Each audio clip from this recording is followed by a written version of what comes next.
mata kuliah Masail Fiqhiyah Al-Hadisah. Yang pertama saya akan menjawab soal nomor 1 bagian A tentang bayi tabung. Menurut analisis saya, bayi tabung sah-sah saja untuk dilakukan karena proses bayi tabung sendiri merupakan salah satu usaha atau ikhtiar sepasang suami istri untuk mendapatkan keturunan asal sesuai dengan syariat Islam. Menurut Fuadi Isnawan dalam jurnal Kajian Agama Islam dan Budaya, bahwasanya ada beberapa syarat dalam hukum Islam untuk melakukan bayi tabung, yaitu yang pertama, teknis mengambil semen atau sperma dengan cara yang tidak bertentangan dengan syariat Islam. Yang kedua, penetapan zigot dilakukan oleh dokter wanita. Dan yang ketiga, resipen ada istri sendiri. Dan yang keempat, status anak dari bayi tabung, sperma dan ovum dari suami istri yang sah, resipen istri sendiri yang mempunyai ovum itu. Kemudian dalam Majelis Ulama Indonesia tanggal 26 November 1990 menyebutkan bahwa inseminasi buatan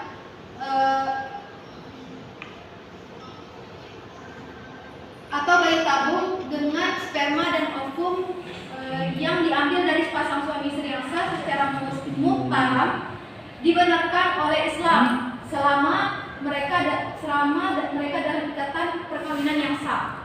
Kemudian soal yang bagian B, menurut saya melakukan bayi tabung untuk menjaga bentuk tubuh tetap atletis atau ideal tidak diperbolehkan karena bayi tabung merupakan cara atau upaya bagi sepasang suami istri yang memiliki masalah pada kesuburannya untuk mendapatkan keturunan. Jika masih bisa dilakukan secara alami, maka tidak boleh melakukan proses bayi tabung seperti menurut Muhammad Rifai dalam Jurnal Hukum Islam. Kemudian bagian C, berdasarkan keputusan ijtihad Komisi Ijtima Ulama Komisi Fatwa Majelis Ulama se-Indonesia tahun 2006 tentang Masail Waqiyah Mu'asthirah yang menyatakan bahwa anak yang lahir dari transfer embrio ke rahim titipan adalah anak lak atau anak temuan. Maka anak yang lahir dari perbuatan penitipan janin pada rahim ibu pengganti hanya memiliki hubungan waris-mewaris dengan sang ibu yang melahirkannya. Kemudian jawaban nomor 3 yang bagian A tentang poligami. Saya tidak setuju dengan poligami karena menurut saya poligami hanya menyakiti hati serta perasaan seorang wanita. Sedangkan menurut hukum Islam, suami yang melakukan poligami harus bisa bersikap adil. Kemudian menurut Haris Hidayatullah dalam Jurnal Studi Islam bahwa Mazhab Judi menjelaskan Islam memandang poligami lebih banyak membawa risiko atau mudarat daripada manfaatnya.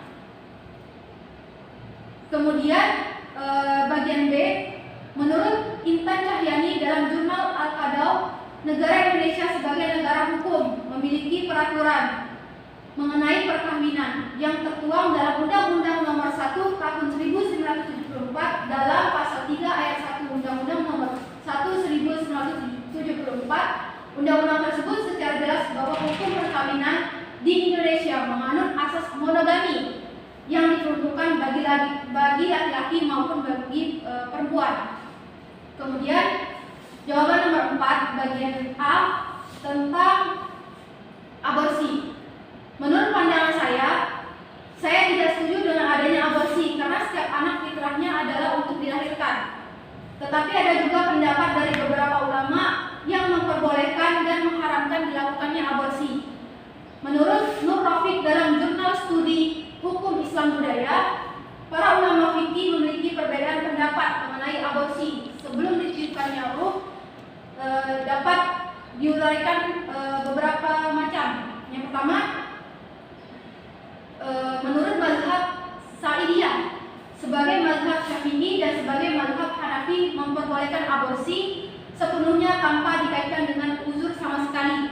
Dan yang kedua, sebagian mazhab Hanafi dan sebagian mazhab Syafi'i memperbolehkan jika ada uzur dan makruh apabila tanpa uzur. Yang ketiga, mazhab Maliki berpendapat bahwa aborsi makruh secara mutlak apabila janin belum ditiupkan ruh. Dan yang keempat, jumhur ulama mazhab Maliki dan mazhab Zahiri mengemukakan bahwa haram hukumnya melakukan aborsi dikarenakan apabila air mani telah menetap di dalam rahim walaupun belum memasuki masa 40 hari tidak diperbolehkan dikeluarkan.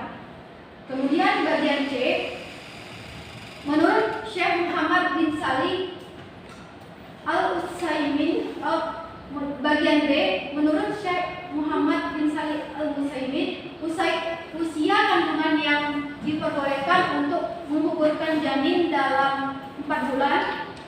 Jika sudah genap 4 bulan, janin sudah jadi manusia dan manusia tidak boleh dibunuh, baik dia cacat ataupun normal. Jadi boleh-boleh saja melakukan aborsi dikarenakan cacat, tetapi sebelum genap 4 bulan usia kehamilannya. Kemudian menurut Isma Oktaviani dalam jurnal riset hukum keluarga Islam bahwa fatwa MUI nomor 4 tahun 2005 tentang kebolehan aborsi apabila janin yang dikandung dideteksi menderita cacat genetik yang apabila lahir kelak sulit untuk disembuhkan. Dan yang bagian C, menurut Nur Hayati dalam jurnal kesehatan reproduksi Islam bahwa dalam hukum Islam aborsi adalah masalah yang kompleks dan sensitif. Solusi terbaik untuk tindakan aborsi dalam perspektif hukum Islam melibatkan pemahaman yang mendalam tentang ajaran agama. Solusinya ialah konsultasi dengan ulama fikih, pendampingan psikologis dan konseling, pendidikan seksual yang komprehensif, peran keluarga serta masyarakat, dan penegakan hukum yang luas dalam perlindungan perempuan. Baiklah, hanya itu yang dapat saya sampaikan. Saya